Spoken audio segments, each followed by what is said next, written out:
Dun, dun, dun. We are live now. Hello, world. Good morning, good evening, good afternoon. My name is Monica King from Innovators Box, your host. That's the Creativity Show. And I am so excited that you are here today in the world. So I am very excited because today we're going to continue on the conversation of the theme of reimagine. So much to reimagine, so much to do. And I have invited some of my friends here to have a conversation about how we are reimagining something in particular called gatherings, right? Like all of us are hosting events, gatherings, we're doing a lot of intentional spaces. And yet at the same time, why is it that it's so hard to do it in a different way? That is different than in person versus online. And I recently had the pleasure of participating in Complexity Weekend. And I have our friends here who hosted Complexity Weekend, where we're going to have a deeper conversation, not only about, what complexity even is, what the event is about, but, what are things that we should think about as we move online, and what's something that you might want to take away as innovators who's building experiences and even participating. So with that being said, I believe we have Dan here to kick us off with, who he is and where he is. Hello, my name is Daniel Friedman. I'm a postdoctoral researcher in entomology at University of California, Davis, and I'm also an organizer in the complexity space with some great colleagues, including JP and Shaun and Monica. So thanks so much for having us on your show, and I'm really looking forward to this discussion. Awesome. So I'm Shaun Applegate-Swanson. Nice to see everyone in the live chat. And I'm a data scientist and a data engineer at a firm that does data center security in Silicon Valley. And that's kind of my day job hat. And kind of my by moonlight hat is also kind of an organizer in the complexity space. I'm very much kind of a complexity science enthusiast, which we'll learn more about on this call. I've just been reading kind of papers and books on this subject for years now, probably almost a decade at this point. And just very passionate kind of about how complexity science can help solve some of the toughest problems in our society today, some of the very interconnected kind of systemic issues that are just very difficult to solve. They adapt, they change, and it's hard to kind of keep up with how to make positive impact in these systems. And so I spend my free time really just doing community organizing to try to take insights from complexity science, kind of from academia into real world practice. That's kind of my passion. Okay, and I'm John Paul Gonzales, close to JP. So nice to see everybody out there. Hello, world. I am a organizer in the complexity community. I've been working in education outreach in complexity, complex system science for about the past, since 2008 or so. Amassed a range of esoteric knowledge and seek to connect and bridge people and their ideas, and generally kind of change the paradigm of scientific thinking from our traditional space to the complexity space. So with Daniel and Shaun and Monica, we're part of the community. So thanks a lot for joining us. Awesome. So now I'm going to bring us all back so that you can see all four of us here. I'm very excited to have all three of them here for this important conversation, because I know all of us, especially now that we're entering June, I mean, if this was an event and I actually say, raise your hand if you've done any virtual events, I think all of us on the screen will be raising our hands at this point, right? And it's so interesting because I think because of that process, I remember at least in March, there was a moment of like panic. Both as a speaker and as a community organizer or like convener, there's of like, oh my gosh, I can't do anything anymore. Like it's going to be different. But I've done all the planning, and event organizers, how much work it takes to even put together an event, and suddenly seeing everything change. Dan, I'm curious to hear initially from your point of view, as things were evolving with COVID-19, I'm not sure how much in advance you've started to even explore thinking that this group has to go online. Could you share what was your team's thought process at the beginning? Sure. So just to provide a little background on what Complexity Weekend is and kind of rejoin people in our planning process, we had our first Complexity Weekend in May 2019, which was an in-person facilitated hackathon in downtown San Francisco. And so in early 2020, we were starting to plan for Complexity Weekend 2, 2020. And as this discussion was evolving, the world was changing rapidly, and we were having a lot of conversations about what kind of format would best accomplish our community goals. For example, making an authentic and inclusive community of practice around complexity science. And we'll go into more detail about those. And before we had even made a commitment, whether we were going to choose a venue or which venue or go online or which way of doing it online, we knew that we would have to be reaching out and engaging with the facilitators and the attendees, because for a participatory interactive event, without the people to co-create, there's no event. So we knew that the people were going to make the event no matter what. So that was our guiding light, I guess. And as the travel restrictions and physical restrictions were evolving, and we realized that it was probably just for the better to go digital, we engaged in a series of conversations that were more specific to making the event work in an online context. So just starting with some technical notes and then just maybe broadening out and opening it up to the others. The decision to go online was involved with technology choices. And so we had a lot of conversations about which technology to use and which features, sometimes small features, like being able to raise your hand in a video chat, or making sure that a software platform is accessible for people who have different levels of skills with computers. A lot of technology testing, and we can go into the technology later. This is just platform independent. And then even with all the planning, just like with other in-person events we planned, we were making decisions 1 week, 1 day, 1 hour, 1 minute before game time. And so having that flexibility and adaptability and open communication with the organizers, 3 of us, as well as with our attendees and our facilitators, that was key. And just one specific design constraint of the online space that I think is really important to bring up is, in the digital space, people's attention has to be carefully managed and almost maximized at a minute-by-minute granularity. Because in person, during an unengaging lecture, somebody can check out, they can check their phone, they can take a nap, but they're physically at the venue. You have a captive audience, and so you're going to get many opportunities to re-engage this person and for them to just passively consume material or to be woken up at the bell. However, in the online context, managing people's attention is a lot more difficult because there's more distractions and people's setups will vary in a lot of attributes. And once somebody loses attention or engagement, even for a moment, they can actually just check out of the event, which for us is equivalent to checking out of the community. So that's not what we're about. And this means that even things like technical errors on the presenter side or brief periods of dead air or any other issue can cause people to check out. And so these are the kinds of topics that we were discussing along the way. I love that you highlighted all of that, because in a quick summary for those who just jumped in, that's basically multitasking that has to happen nonstop as a community organizer, as an event host, and especially as we go online. Because I know in addition to that, Shaun, when we were first speaking and you reached out and we were having this conversation, you were saying, Monica, as a result of this now going in person to virtual, we now have a global audience and we now need to think through that operational aspect. Could you elaborate a little bit more, and maybe as a result, what some new things that you even discovered at the very beginning piece? Sure. Yeah.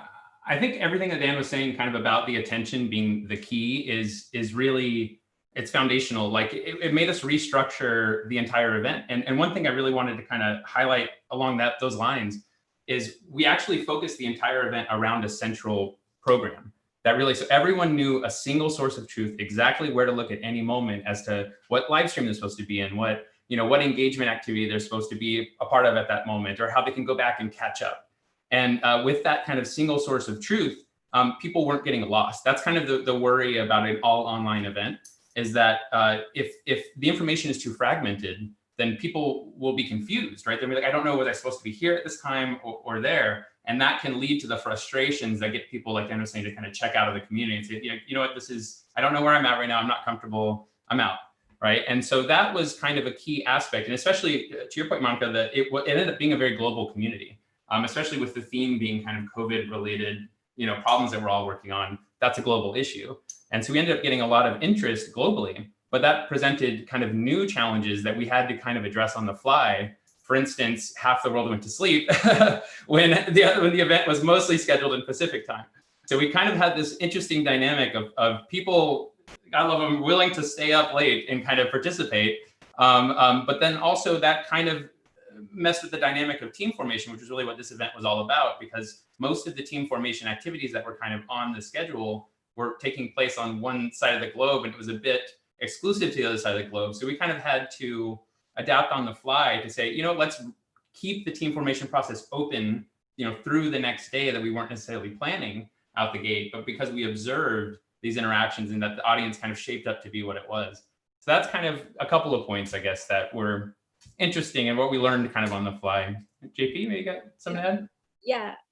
Oh, I do have a specific question for JP before I tell if that's okay. But Shaun, just to highlight on that, for those who have not been part of Complexity Weekend, could you remind us the quick stats? Like I remember, I think it was like 150 to 200 participants. It was we had a full weekend event. I know at least I'm one of the people, I had to wake up, and I remember in the email, I'm like, guys, I will be willing to stay up. This is way past my bedtime, but I'm willing to be part because it means so much. But do you remember the number of countries as well? Oh, the number of countries, let me think through it. There's kind of a pipeline too, right? So we ended up getting about 180 or 90 people who registered, like, yes, I'm interested in the event. We explicitly asked them, because this was a very participatory, hackathon experience, we said, can you commit, to the full weekend? It's really important that you commit. It's fair to everyone who's going to join teams and all that stuff. And I think we had a bit of a drop off, or went to maybe like 150 or something like that. And then of everyone who engaged and said, yes, like I'm willing to commit, we brought them into the tooling, which we'll talk about in a bit, where we really heavily leaned on this kind of text backend tool, Keybase, we'll talk about. And we used another tool called Jitsi to kind of do video conferencing. But everyone had to be in this Keybase backend to really participate. And so we had kind of a bit of a drop off, where like maybe 150 to like 130, 125, something like that, where not everyone made it in, and kind of got fully engaged. And then from that, we had, the structure of the event itself was kind of Friday, Saturday, Sunday, where we had a lot of content up front. People had to learn what complexity was, stuff like that, and learn the different perspectives of the facilitators. And that kind of happened Friday and then Saturday morning. And there was a bit of a drop off when people were like, I don't know if I'm ready to join a team and really put to practice, what I'm learning. And that ended up getting to, I think at the very end of the funnel, we had presentations on Sunday from about 7 teams. And I think that encompassed about 50 to 60 people in those teams. And think about it, it's incredible. Yeah, it was, and I guess one of the most incredible things that we will talk about more later in the call is that all 7 teams are still running. Yes, which is amazing. Totally. So that was kind of the numbers. Yeah. Lots of countries though. I'm not sure exactly the count, but it was on the order of at least 30. I don't know, Dan or JP, you guys have a better number, on the order of 30 that I can think of. I just know it was around the clock. There's somebody who's going to be always awake. And I remember as a result, like all 3 of you, every time when we had the group call, I was like, wait, how did you sleep last night? I'm like, Monica asked me next week.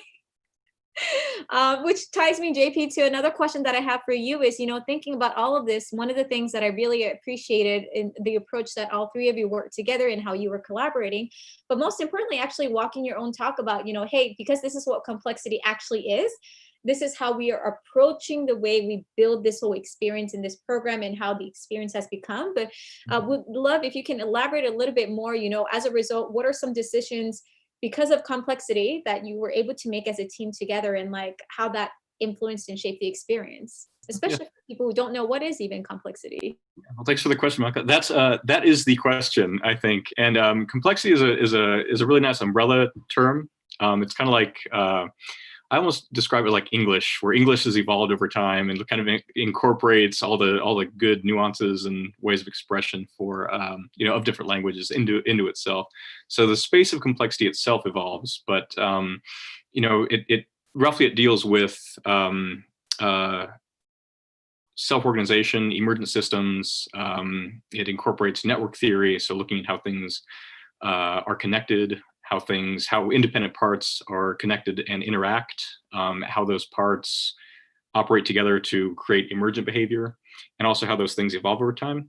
So even one of the, as we're discussing our participants, we knew that we would have some kind of evolution, some kind of change over time. So we expected, like, for a worldwide event, we'll have, global reach. And then from those, we'll kind of funnel down and like, what's a realistic expectation at the end of everything? Where will we go with this? And most importantly, what will we learn from this, both during and after? So also an iterative process, right? Because, dynamical systems, of course. We really took into account the storming, norming, and performing kind of genesis of Tuckman's team formation. So we put into place plenty of room for organic growth, for things to change and evolve, and also to be adaptive. One of the most important things that we did put into practice was kind of a common memory. So the tool set that we used, we were able to have our live chat room, so via Keybase, so that everyone was able to be on the same page. There was no hidden information from anybody. Anybody could access that, as well as have common memory. So refer to something in common and say, this is what we're working on. Creating kind of a global brain is kind of the idea. Of course, there's always the online space is a lot different than the physical space. We were able to, so we tried to incorporate ideas of stochastic meeting by putting people in different rooms with people that they didn't know, and then shuffling those rooms around so they would see more and more new people.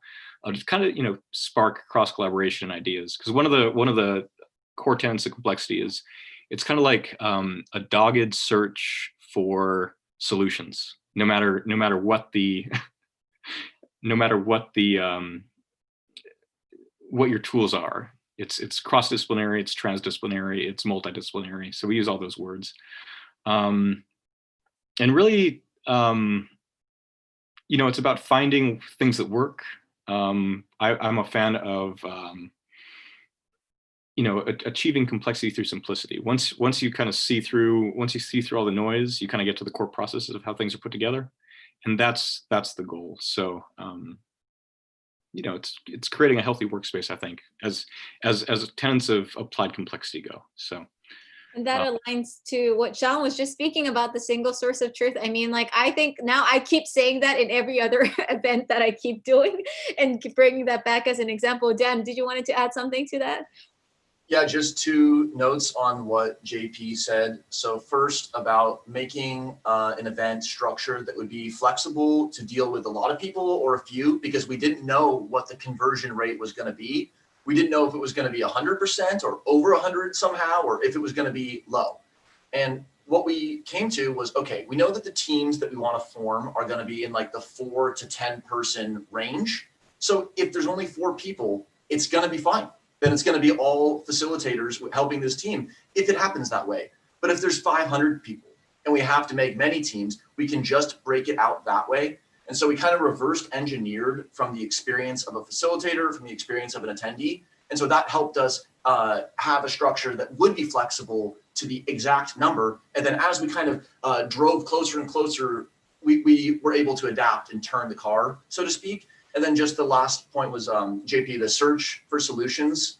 I love the phrasing of complexity as not just addressing some lack of interdisciplinary scholarship in academia, not just in approach, oh, there's complex system, are there simple systems? I mean, is anything a simple system? It's saying, no, it's actually the search for solution, which means that it's always bringing us back to the problem. It's always bringing us back to the reality, which is our values about the world, and including perspectives and making teams that actually get it done and make it work, even though there are non-linear consequences. Not just saying, well, using my linear tools, this is the best I could do, and anything else, it's just people are going to have to deal with the consequences. It's like saying, no, the responsibility as planners and as complexity thinkers is really on us to make this happen collectively, not just to be some hero with a linear model. And, I think to add to that, when I remember the first time I received the email and Shaun was explaining about the event, and I was like, Shaun, I'm very new to the whole theory of complexity theory. And I know a lot of our viewers would probably feel so. As innovators, I'm like, okay, I like to learn new things. This is something cool I want to learn. But I thought it was so also timely, and it was really encouraging to see the global participation, to know that how you guys were honoring the space and be willing to co-create. Like, I loved how our Jamboard session became a ritual. We ended up doing every day. And I was first originally originally tasked to do even just like a few minute talk, and that was completely scrapped, and like, let's just do Jamboard now for the next 3 days. And that in itself became a whole part where it kind of became a momentum, and reflecting upon how you were really honoring the space of flexibility, and taking the feedback loop and changing as fast as you can, because the world is changing. And I think that's one thing, to be honest, this past weekend, I was just like going through all my notes that I've been writing since like March. And I was like, oh my gosh, look how much has changed in 3 months. Like, how much more is going to continue to change? And what can we as conveners, organizers, as leaders do at least to think ahead of the game and like create spaces to honor those communities on that. So Shaun, do you want to add a point? Yeah, I think one thing that was really interesting that we learned to do that was inspired by complexity thinking that may be broader, of broader applicability to anyone who's running these online events, is that we actually modeled the conference experience with the tooling using Keybase as the backend, Jitsi video conferencing, that whole experience that we kind of trained everyone up on how to do it all. We mimicked that exact same structure for the teams themselves. So when we actually had the teams register with the conference, like, we are now an official team, we're going to keep running. We said, what's your Keybase team? What Jitsi URLs are you using to meet in? And we kind of used everything that they learned with the tooling to kind of do like a little mitosis process where they're a little new cell now that has all the same tooling set up. They're all comfortable with it. They know how to use it now.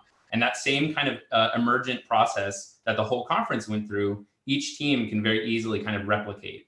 And I think to your point also about Jamboard, right? The awesome Jamboard sessions you were running, it really helped a ton to kind of get the micro up into the macro with the live stream during the event. Almost every team used Jamboard totally unsolicited on their own. And when they were doing their final presentations on Sunday, those Jamboards made it into their presentations. It was like such a foundational tool. That was another thing in their arsenal they kind of learned through the conference experience that kind of moved through that mitosis process into their own team dynamics, which was very cool. No, thank you for sharing that.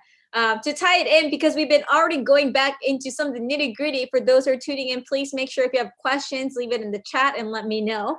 But so that you get to see the person behind everything that we just said, I am going to actually jump in and kind of turn the table a little bit and play a spark so that we get to actually ask some questions and get them creative a little bit more as we continue this conversation. So, JP, I'm going to ask if you can pick a color, and maybe Dan, if you can pick a number, then we'll find out what question we're going to answer.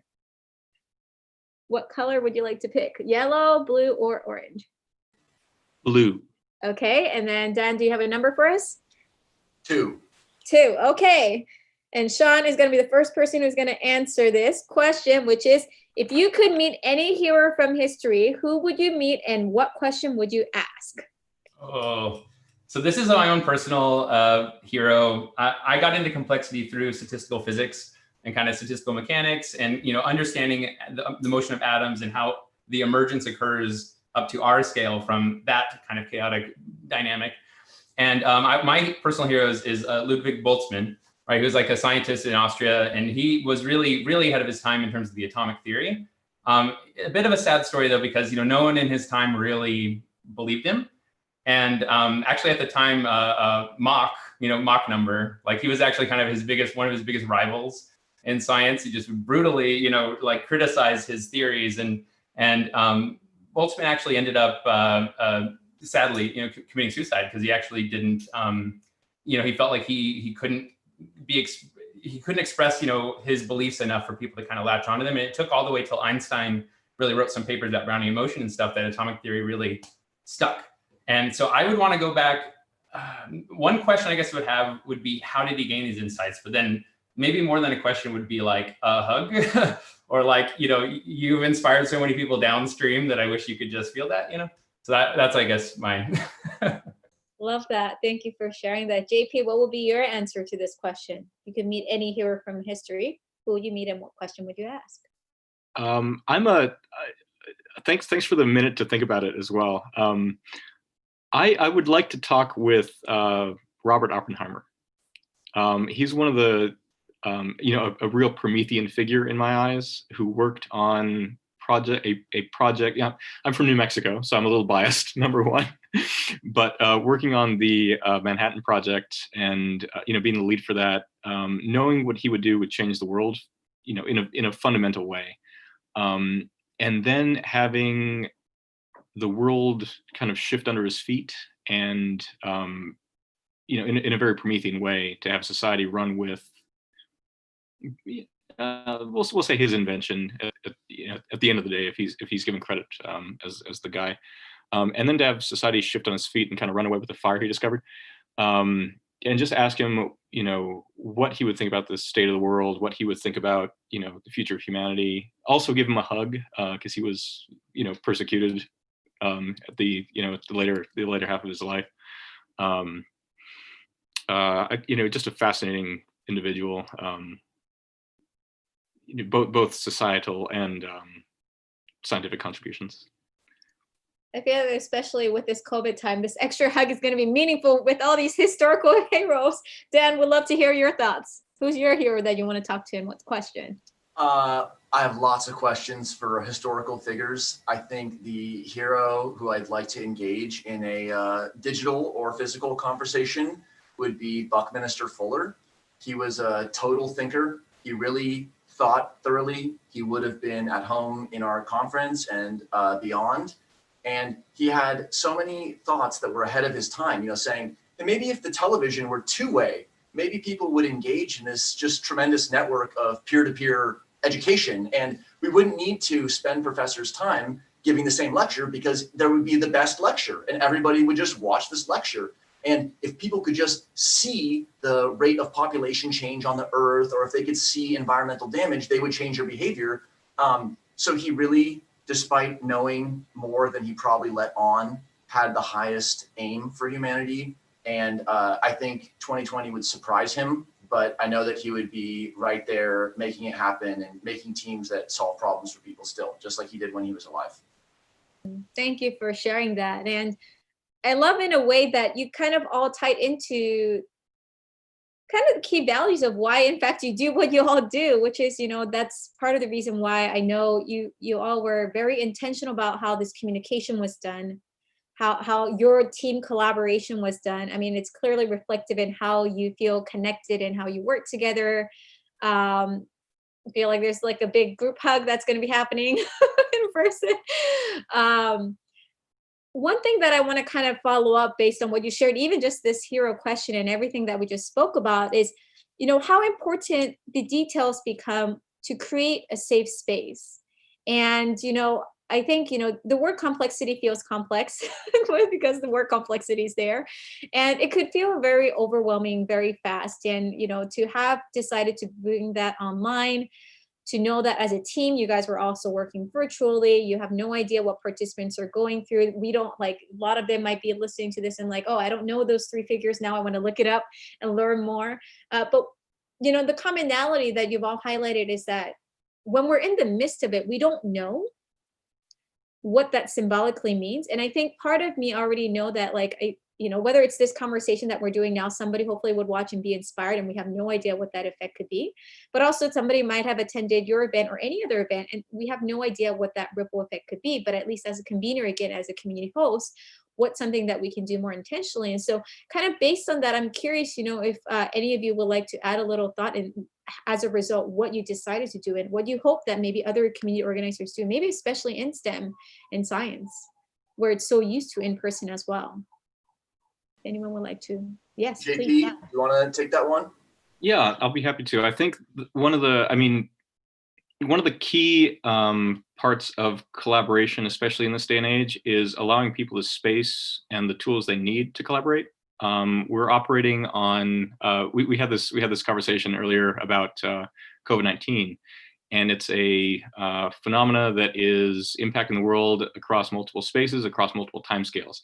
And that's a real complexity thinking standpoint on it, because if every place is different, every place is unique. And you look to people as well.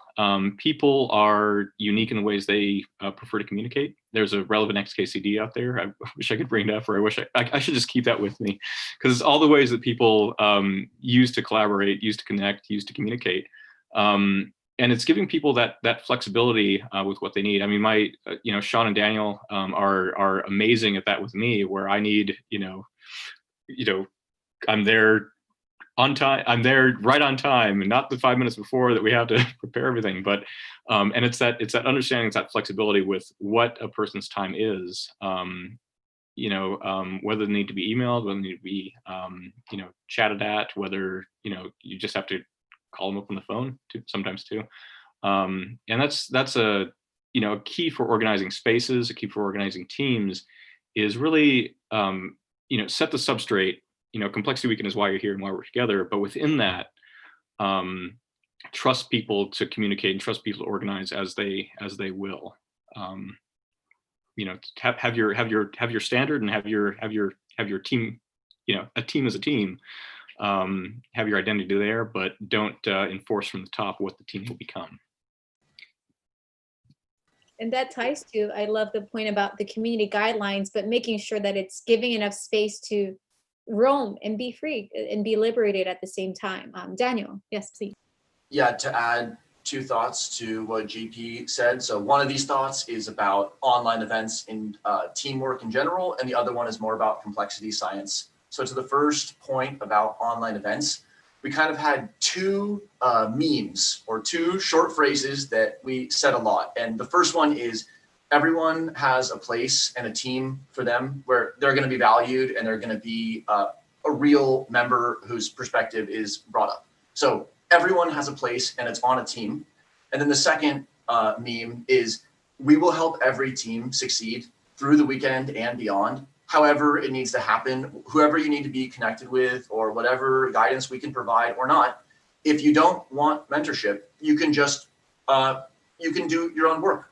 But we're an engaged community. And so if you keep your hand raised and you continue to signal that you want to engage with our approach, then there's no end to how far we want to go with those teams. So making sure, like, the first step of the filter was everybody gets to a team. And then if somebody doesn't want to get to a team or there's something intervening, then we could talk with them. And the second one was just getting the teams forward. And then to bring that to complexity science and about including all kinds of perspectives and backgrounds, is we really made a large emphasis on talking about the variation in our attendees. For example, over a third of them, around 37%, self-identified as total beginners to complexity. So we were dealing with some of the high octane complexity people who wanted to just jump into work and just go right to the highest level of what was possible. And then there was also people who were curious and they wanted to learn more. And the sort of fusion approach was, because the team is what gets it done, the team is the one that's actually going to make the product, the beginner can contribute along the way in every respect, from asking the right question to bringing the right perspective. And then complexity science is so broad and inexhaustible that everybody needs the beginner approach. And that means being kind with people, being aware of intercultural differences, and just individual differences is what it comes down to with what kind of help people want and what they should receive. So we try to balance a lot of contrasting structures by taking a team focus. Thank you for sharing that, which ties beautifully to a question that was raised. Thank you, RJ Curtis, for asking the question and thinking about how nuanced everything is. And, JP, thank you for kicking off that. At the end of the day, it's people. And I love the aspect of the intentionality that there's all these specific forms of actions we can take. But, before I actually have Shaun first kick off and share these insights, maybe I'll do a little quick. Do you have your pen and paper with you by chance, with everyone? So what I'm going to ask is, so RJ, you're inspiring us to do this little quick chat to see, I'm going to ask them real time what they all actually think. They didn't know this question was coming, but since you all raised. So I'm going to ask them right now. The question is, what is more important to team development? Intent, narrative, or mission? I'm going to have three folks, friends, write down what is the one word. And when I say time is up, we're going to put it out and we're going to see real time what we actually all write. So let me take a look. I'm going to write it too. Okay, so are we ready for this? JP, you ready? You have. Okay, you're going to put a number then if you don't have a piece of paper. So again, number 1 is intent, number 2 is narrative, number 3 is mission. Okay, are we ready? 1, 2, 3. Oh, look at this. So this is going to be an interesting conversation because of that. Okay, Shaun, kick us off. What are your thoughts on that? Why did you write mission? Did I see that correctly? Yeah, my ranking was kind of mission, then intent, then narrative. And what really is framing my thinking here is a really great complexity thinker, Donella Meadows, who wrote a book, I forget the name of the book, but like How Systems Work, basically. And she was really great about policy insights around systems and using complexity thinking to really think of a concept. I'm pretty sure she coined leverage points in systems, where like, where can you intervene in a system to do a small change and then have it non-linearly kind of create a big change in the system. You know, and some lower leverage points are things like, let's change the stock values of different things or the rates of different things in the system. And then up toward the top is more like the paradigm of your, like, what is even the framing of your thought? Or even a little bit lower than that and kind of toward the middle is like information. What information is flowing around your system? Can you tweak that and get a big change out of that? And so for me, mission is really up to the top of that, which is, why are you all a team? Like, what are you oriented around and even aligned around wanting to change in the world? So that to me was like, you have to have that really solid or you're not really a functional team. And then for me, I put intent second, because I think intent is, you already have to have alignment around the mission. And the intent is kind of like what, maybe like you could say like ulterior motives are you bringing to the table? Or like, what do you think you're getting out of it? Or, you know, can you be, and especially very functional teams are ones that are very explicit with them. Like, I have this other company that I'm working with, and I think this might feed into it. You know, and if you bring that to the table openly, everyone knows where you're at and what you're trying to do. And it's not like a hidden agenda that it's going to, you know, make people not trust you. And then the third one, narrative, to me seems, and I'd love to hear differences, seems to me a little more like mechanical, or like, you know, what are the mechanics of your team process of doing the work you do. And it just kind of falls third to those in those three. I'd love to hear another. This is so fascinating. Yes, Daniel, I want to hear your thoughts. Sure. So I have a mission, and although I would add the caveat that I think mission is a specific kind of narrative, it's a story about what our goals are. But I still went with mission despite that, and I'll explain why. In the order of Shaun's, I would go mission, then narrative, then intent. Mission here, I represented it with a railroad connecting 2 points, because when the mission is to deliver goods, everybody can have their own intent. Everybody can have their own fractal narrative about why the train is late or about how the train should steer or something. But if the mission is aligned, it allows people who have different intents and different narratives, which includes us changing through time, and our intents and narratives change.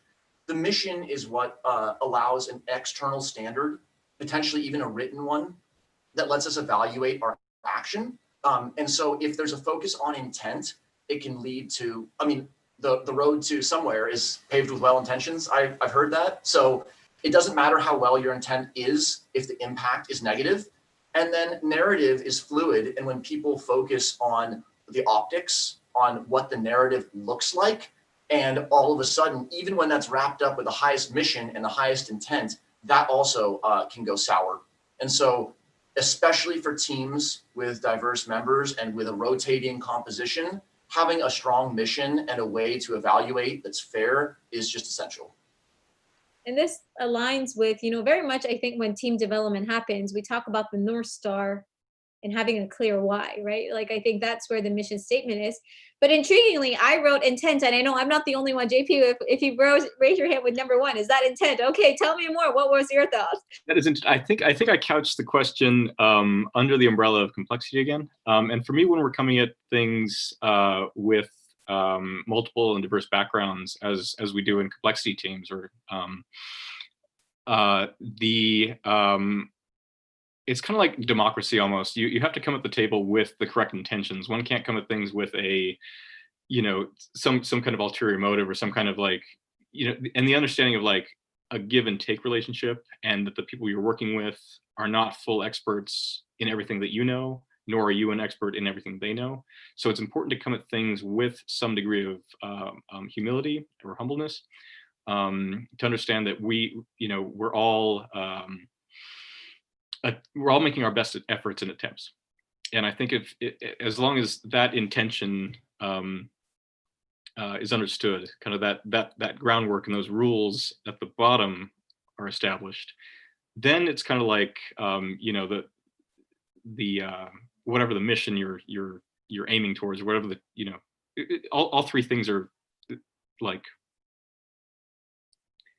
0.005% of, or, you know, apart from me. They're really couch. They're really narrow. But a positive intent to work with others, I think, is the most important thing for complexity teams to come together. Ranking the others, mission and narrative are like stacked on top of each other for me. A team to come together under an umbrella is a really important thing. You know, raise the significant banner for people to rally under. That's important for establishing team identity, and team identity is kind of like the team morale. You know, those things are important. And once you have that, you know, it's also what the mission of the group is. Like, why does this team exist? So, but for me, it's almost like intent and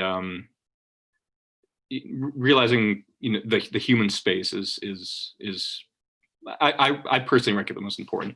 But in that sense, like, I appreciate the diversity of the responses, because so if I were to lever the intention of that. But this reflects how much the team is. Daniel, sorry, we're gonna add. Yeah, you know, I just thought 3 people walk into a bar or a planning event, and one person says, you know, the other 2 were well-intentioned, so what else could I have asked for? And the second person says, at least we're all on the same page with a narrative. And the third person says, we're mission aligned. So it's going to work out because we're planning something specific. We're not just here to mission creep or mission, you know, discuss. There's actually things to do. And once it gets into that phase of the project, a lot of these semantic questions start becoming flattened. And it's that simplicity in the complicated world that we live in. That's really complexity. It's the difference between complex and complicated. Complicated has connotations of being jumbled or unmanageable, whereas complexity, whether it's the clouds or an ant colony, it has a connotation of simple rules, actually, potentially even ones that you could intervene in or model. And so it just shows the complex improvisation that we're engaged in and that had to happen along the way to make these events happen. It's all good. We didn't need to have one answer on that question, or honestly, any of the questions that we addressed. I love that. And, you know, again, for folks who are tuning in and dropped in at this moment, why are they spending so much time answering this one question? Well, I hope you see the reflection of it. It's like, at the end of the day, whether you are attending an event, whether you're hosting an event, the human piece of the equation, I think, whether virtual or in person, is never going to go away. And I think one of the things that I've started noticing as we were going online was that we almost kind of forgot about it. And I think that was where the contrast of the experience was starting to feel for those who really thought through that human experience, that actually could have a whole debate on a single piece of the equation, because team development is hard. Period. Like, it's hard, but when it's done right, it's so powerful. And I think when you're asking people to form teams over weekend programs like this, where there's no reason why they have to spend hours and hours online, and not thinking through that and kind of seeing the layers of it, makes it very hard. Which brings me to another question. Prabal, great to have you. And he raised a great point. He's like, you know, good to see everyone again, to revisit us. But a question that he did ask is that he's curious to hear, now that we see that how successful it can be online, I'm going to use the correct adverb to describe how the experience was, how successful it was, would you consider keeping it virtual, or would you rather want to do it in person? I assume post-COVID, Prabal, right? I assume that's what he's asking, but I'm curious to hear some of your thoughts. Maybe I'll do another quick question. Maybe if we'll see in real time what they all think, but if you have a piece of paper, and again, JP, for you, it will be number 1 or number 2, but if you want to go virtual, write virtual. If you envision it going in person, write in person. And JP, in your case, it's virtual is number 1, and then going in person is number 2. So we're going to see real time what the team thinks. But again, this is a question I think for all community organizers to really think about. I have some thoughts, and I'll share in a little bit after we check in with our 3 friends. Okay, are we ready for this? So 1, 2, 3. Can you share your answers? Oh, I love it. Okay. JP, do you want to give a start answering what that means? Oh, you're on mute. Sorry. So that's both. Just kidding. No, the tools available to us are really important. I'm still a believer in the physical space. I'm still a big believer in putting people in a room together, and even call it even through boredom, there's creativity. Put enough people together, seed them with the correct, seed them with some ideas and some inspiration, and then have them look at each other, and then have them go out to the coffee stand and have them get coffee, and you generate all these like interesting, fun, stochastic meetings that sparks creativity. In groups of unknown individuals, or groups of well-known teams, or groups of moderately connected individuals. I really believe in meet space. That said, the online component, after I've seen what it can do with a renewal process, bringing people back together, refreshing their commitment to each other, refreshing the commitment to the projects, refreshing their commitment to the mission. It's what a tool. And I'm really almost grateful for COVID in turbocharging the online collaborative environment and giving us the tool set when we return to a normal space, giving us the tool set to have our in-person meetings, and then being able to take that online throughout this lower level collaborative process. So this is both. Both wait on the in-person section.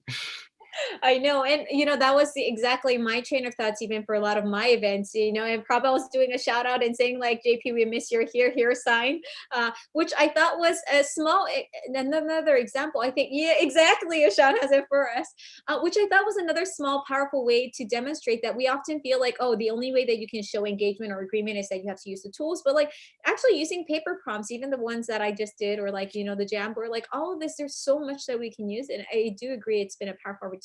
And it's so cool to see actually, all four of us actually thought of the exact same thing, but I'm sure we have some of the details. Shaun, I would love to check in with you on any additional things, and after that, Dan as well. Sure. Real quick, I just want to kind of shout out RJ, who just dropped a question. And Prabal, they were both facilitators during the weekend. They were amazing. There was a great group of a large number of facilitators who dedicated all weekend and are still working with the teams. Amazing. Would not have been possible without them. To kind of go to your point, around online, offline, I'm definitely a believer in hybrid now, because there are just some things that are not possible when you're all in person in a room. And there's some things that are only possible when you're in person in a room. So I'm also a firm believer in the magic of being in a room together, right? There's all the kind of micro expressions, the bandwidth you have of interacting is just way beyond anything maybe online could approximate. But there are things like, for instance, when you're in a conference, you can't sit there with the 30 other people watching the lecture and telepathically talk to them all, right? But you kind of can when you're online, because one thing that was one of the most striking experiences during Complexity Weekend was we were all in Keybase, right? There's this constant stream of interaction in multiple channels, one-on-one conversations. We encourage people, reach out one-on-one with people if you think you may want to work with them, or you may want guidance from a facilitator. And when the live stream was going on, sometimes when we were in the live stream, we're like talking at the same time, like you're basically telepathically connecting to like multiple people simultaneously, and the bandwidth could be a bit overwhelming. It could be, I'll be honest there. But it was one of the most energizing like experiences I've ever gone through, just how connected a group of people can be for bursts of time. And so that's one thing, when you're in person together, often the dynamic is that the people who are more extroverted, or they'll talk over people. It's the people who are quieter, they'll sit in the back, and that dynamic will really take hold in person, versus online, you can break those barriers down a lot more. So I think some combination, we're thinking about, this is going to be an annual event. And as we'll talk about in a bit, how we're going to spread it out a bit throughout the year, but at least for the next annual event, some combination of in-person to capture that magic, and some number of days maybe dedicated before or after directly to online. I think you got to go hybrid now. I love that.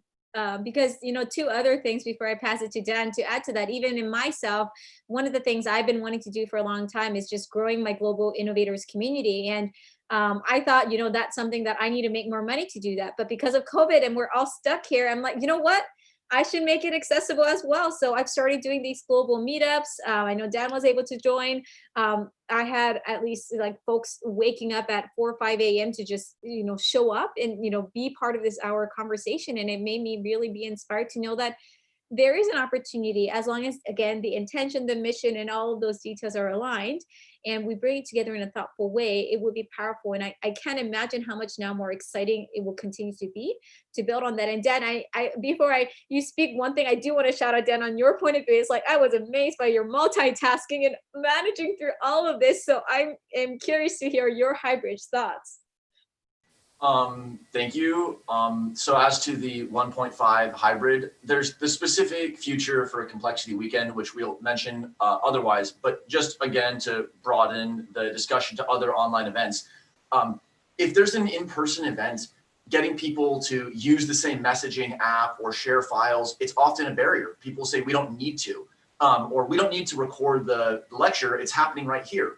But with a live stream and with a text-based backend, people can record or they can look back through a discussion. Or if they're in a different time zone, they can still participate asynchronously. So the part that was really surprising about working online was just how many barriers, as Shaun put them, to accessibility were just reconfigured, quite literally. For example, geographical boundaries. All of a sudden, we were people who wouldn't have traveled. It would have been a day of travel on either end. It would have been hundreds of thousands of US dollar in plane flight, in lodge, and the three big barriers with a geographical distance and the money and the time commitment. All of those are evergreen. They're always constraints, whether it's 2020 or whether it's 2005 or whatever. And allowing us to say, if you want to be a facilitator, we're going to ask for this time constraint. All of a sudden, it's a lot easier to get people to participate because they can kind of see. And that's actually what allowed us to make the event free and therefore just accessible in a way we never imagined. In an in-person event, it'd be like, could we offer a half-price ticket or a free ticket because we have to pay for the venue? But really, you're just offloading the cost to the people who are traveling and spending their hours traveling and staying in the area.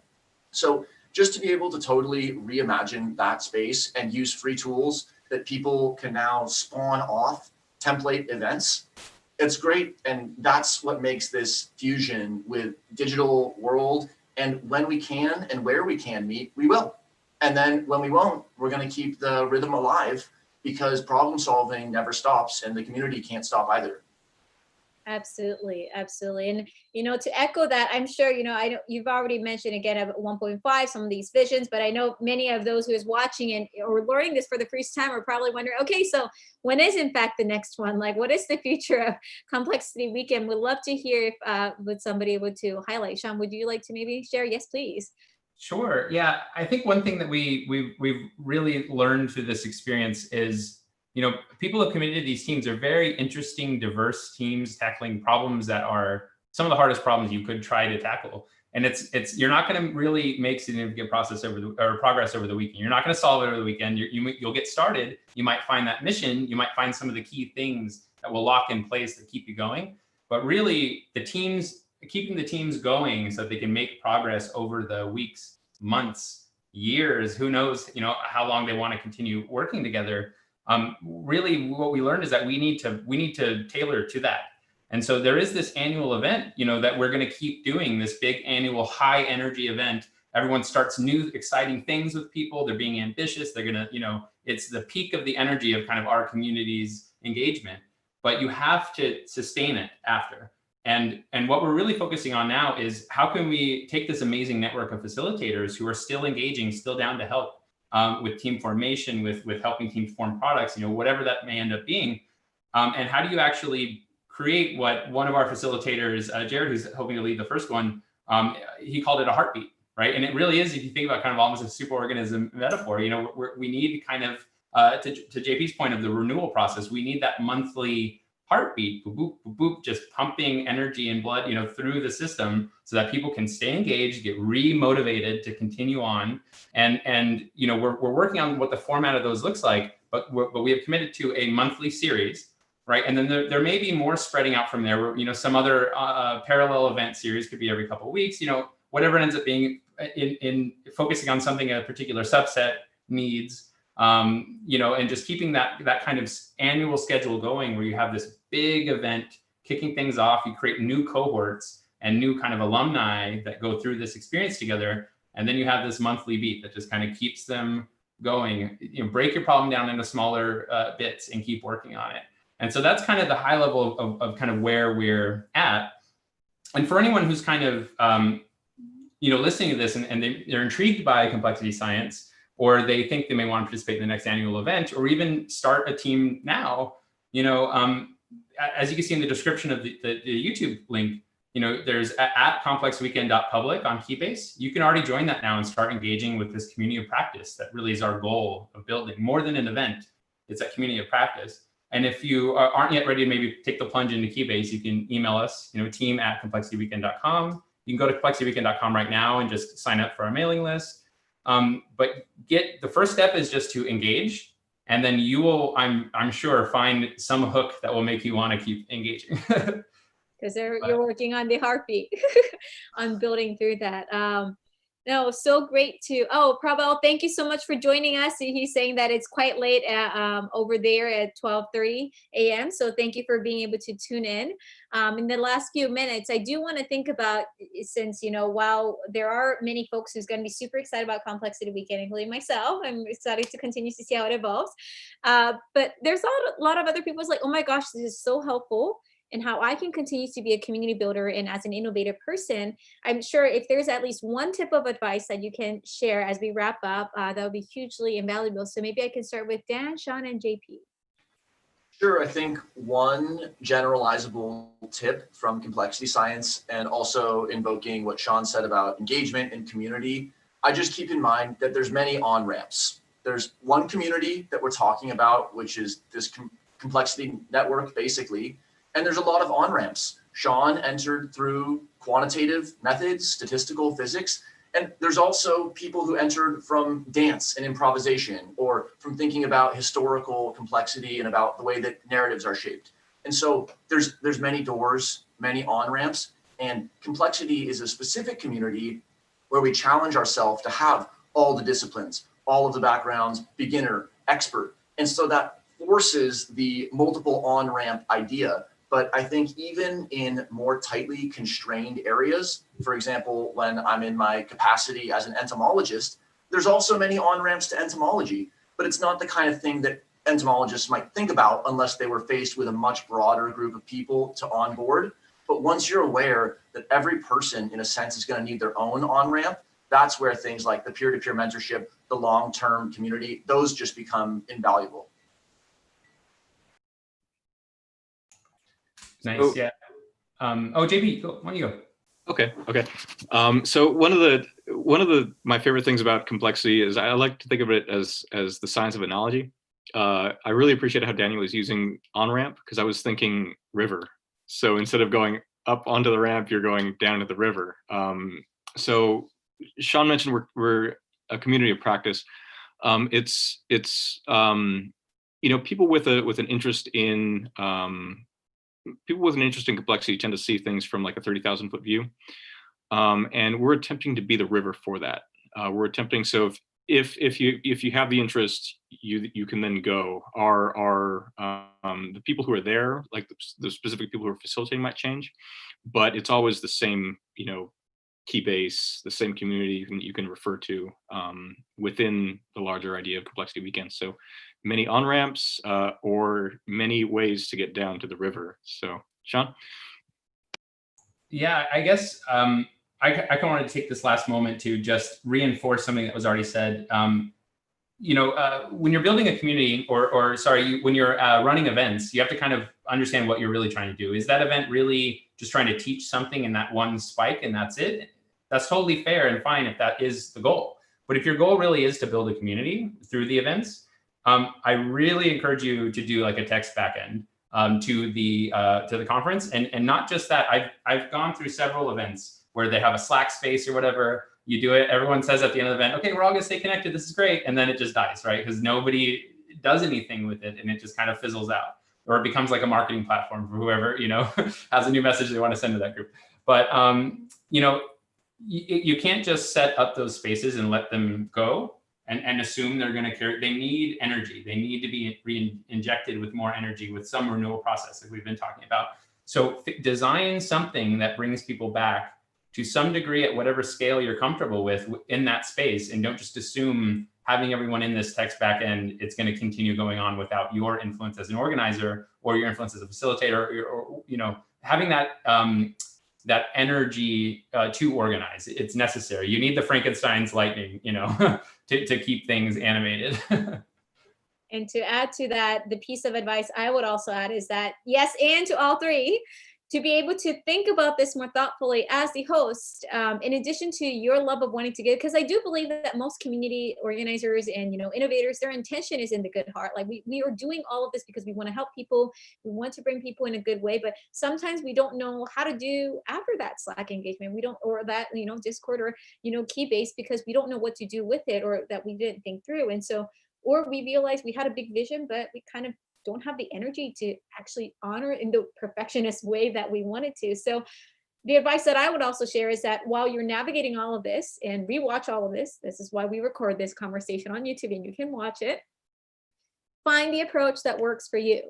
Because no matter how amazing this all sounds, if it sounds like, okay, that's a lot of work, I don't have the capacity. Going back to JP, I think you said about complexity being simplicity is finding the simple ways in the complexity. Simplify it. Make it actionable, make it doable, because if you as the host get exhausted, no matter how amazing your intent and clear the mission is, or you have a measurable process, it's not going to make sense, because you're going to be tired. You're going to show up tired virtually. It's a lot easier to see if you're tired or not somehow. I don't know why it wasn't before. So think about that. And one thing, for instance, I've been doing as a result is like any of the events I've started hosting or collaborating, I always think about like, would it make sense for me to do this now if I continue this for the next 6 months, if I did this for like the next few years? And if the answer is no, then I might want to not commit to the degree that even though my heart initially feels, because I might under deliver, and that's also not good too. So again, as you're tuning in, I hope you found a lot of nuggets of wisdom. I know many of the innovators here are not only just, again, community organizers and conveners, but you're in all these different events. What I hope you also heard is how you actually, even as a participant, can help shape that experience, maybe within your team, or maybe even among the people you interact with. Because I think, especially as we continue to spend time more online, that meaningful moments are going to be so crucial. So thank you so much again, Dan, Shaun, and JP, for sharing your time and insights. Thank you all for joining live. Yes, here. So stay tuned again. I'm going to continue on. Yes, hybrid experience. We're going to continue on these reimagine conversations in the next few weeks, where next week I'm going to talk about now in higher education, and then after that in nuclear security, and also that in different parts of the world of how experiences are shaped. So stay tuned, ask your questions. Thanks all for joining us live. And we will be back again. Bye.